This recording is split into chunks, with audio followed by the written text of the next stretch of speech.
欢迎来到今天的图解单元。说真的，你是不是偶尔也会觉得生活卡卡的，好像被困在某个地方，痛苦的喘不过气？今天我们要深度解析的就是心理咨商中一条超级迷人的路径，我们到底该怎么打破大脑自己设下的牢笼，真正找回那个真实的自我？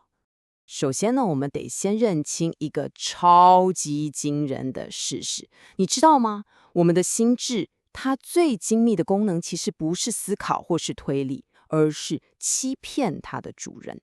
为了帮我们逃避那些最真实、最原始的痛苦，大脑会超级主动地帮我们盖起一道道防御机制。它真的太聪明了，聪明到在不知不觉中就把我们困住了，让我们以为眼前的烦恼就是全部，却完全掩盖了底下真正需要被疗愈的伤口。这就带出了一个很直戳人心的问题了。你想想看，为什么我们常常像个囚犯一样，拼了命地去摇晃一间根本没有墙壁的牢房铁门？我们死命抓着铁栏杆大喊放我出去，却没有发现，只要我们愿意松开手，往旁边稍微走个2步，自由其实一直都在那里。那到底为什么我们宁愿留在痛苦里，也不愿意迈出那2步呢？为了解开这个谜团，今天的单元为大家整理了4个迈向内在自由的关键步骤，分别是看穿心智的巨大欺骗，直面生命的终极关怀，用行动打破牢笼，最后是学会带着不完美成长。没错，我们直接进入第一步，心智的巨大欺骗，来看看怎么打破自我防御的幻象。在心理咨商里面有一个很有趣的现象，我们一开始抱怨的那些困扰，很多时候只是真正问题派出来的外交官而已。就像画面上对比的，你可能气炸了，因为伴侣挤牙膏的方式跟你不一样，2个人为此大吵一架。但其实呢，如果你往冰山底下去看，那个真实的伤口可能是你已经好多年没有真正看见我的需求了。很多时候，我们会用那种爆炸性的情绪去推开整个世界，但其实愤怒说穿了，只不过是痛苦花钱雇来的一个保镖。当我们心里有一个超级脆弱、受了重伤的地方时，因为太害怕被碰到，痛苦就会派出愤怒这个保镖，凶神恶煞的把所有靠近的人事物统统挡在门外。既然这些防御机制是我们自己建构的，那我们干嘛还要死死抓着这些想象出来的铁栏杆不放？答案很简单，因为待在受害者模式的牢笼里，感觉真的太有安全感了。只要我们把责任通通推给过去，推给别人，我们就不用去面对改变所带来的未知跟恐惧了，对吧？对大脑来说，要承担改变的责任真的太可怕了，所以我们宁可选择我们熟悉的痛苦。那么，要怎么打破这个欺骗？这就来到了我们的第2阶段，直面生命的终极关怀，重新改写你的人生叙事。存在主义心理学大师欧文·亚龙提出过一个超级棒的框架，他认为我们人生所有的焦虑，最终都会通向4个房间：死亡、自由、孤独跟无意义。听起来是不是超压抑的？但其实，当我们换个视角，像是表格右边呈现的，这些看似让人沮丧的概念，反而会变成我们获得解脱的最强大工具哦。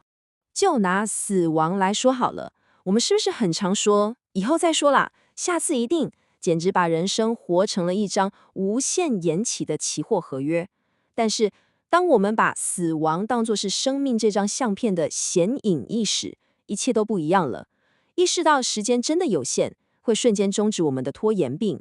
你生命中那些原本模糊不清的优先顺序，马上就会变得无比清晰。你会立刻知道现在到底什么才是最重要的。接下来，我们来聊聊哲学家萨特说过的一句很沉重但超级实在的话：人被判定为自由。什么意思呢？当我们宣称自己是自由的，就代表我们必须为此时此刻的自己负起100%的绝对责任。真的再也没有任何借口可以怪罪命运或是怪罪别人了。这是我们拿回人生主导权的唯一出路。那面对孤独和失去呢？其实我们都怕失去，但有一句话是这么说的：哀伤不是爱的中断，哀伤是爱的继续。孤独跟哀伤的痛，其实是我们曾经深深爱过的最美证据。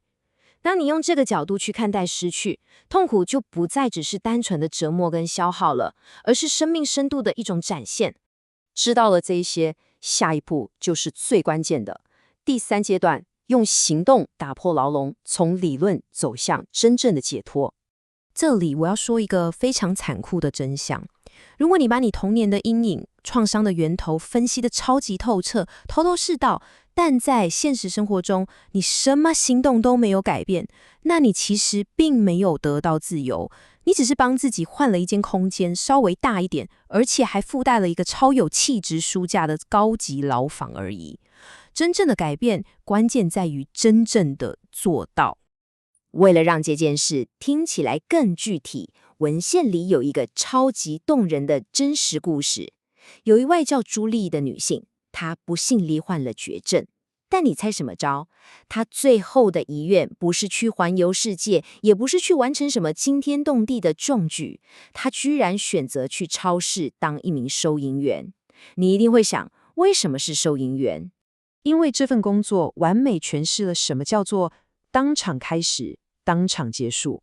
你想想，收银员的每一个动作，扫描条码、收钱、找零，就是纯粹活在当下的境界。这份工作不欠过去任何东西，也不会去寄望未来还有什么发展。朱莉就是透过这个选择，展现了最极致的行动力，停止为以后而活，把所有的注意力100%拉回此时此刻。好，那具体来说，我们到底该怎么采取行动？这里提供2个超明确的步骤。第一，为自己行动，也就是说，勇敢地松开你死死抓着的那排铁栏杆，而且要准备好去承受拔掉旧有防御模式时一定会有的阵痛期。第二步，去寻找一面安全的镜子，找一个能够不带任何批判眼光，又能清楚看见你盲点的人来陪伴你。为什么一定要有别人的存在？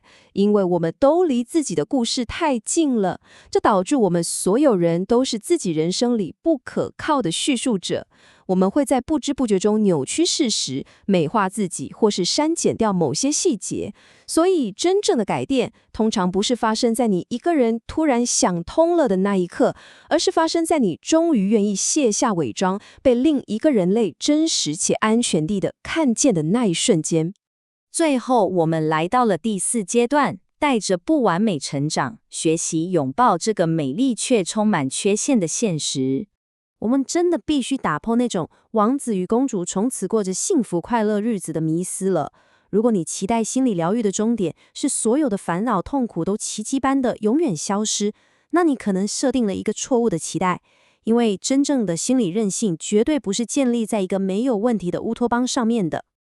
真正充满力量的觉悟其实是这句话：我可以带着这些问题继续走了。治疗和我自我疗愈的最终目标其实是赋予你力量，让你能够坦然地面对生活。真正的成长是学会怎么跟那些一辈子都抹掉的伤疤和平共处，即使在极度不完美的生活里，你依然可以活得超级真实，充满生命力。当你愿意试着这样做的时候，你会发现一种超级惊人的力量，那就是共享脆弱。承认自己的脆弱，不但不会让你变弱，反而会让你变得更完整。你看，苦难其实是每个生命普遍的底色，谁都躲不掉。但也正因为我们都会受苦，所以我们人与人之间产生了一种非常深刻的连结，没有任何人是真正孤独的。当我们愿意在彼此面前卸下那一层层厚重的铠甲，展现出来的反而是生命中最极致的强大与韧性。今天的图解单元差不多要告一段落了，我想问荧幕前的一句：你准备好了吗？你准备好松开那些你自己亲手打造的铁栏杆，勇敢走出那扇其实根本没有上锁的牢门了吗？你愿不愿意放下防备，让真实和脆弱正式转化为你生命里最强大的武器呢？这是一份通往真正自由的邀请，期待你的蜕变。我们下次见。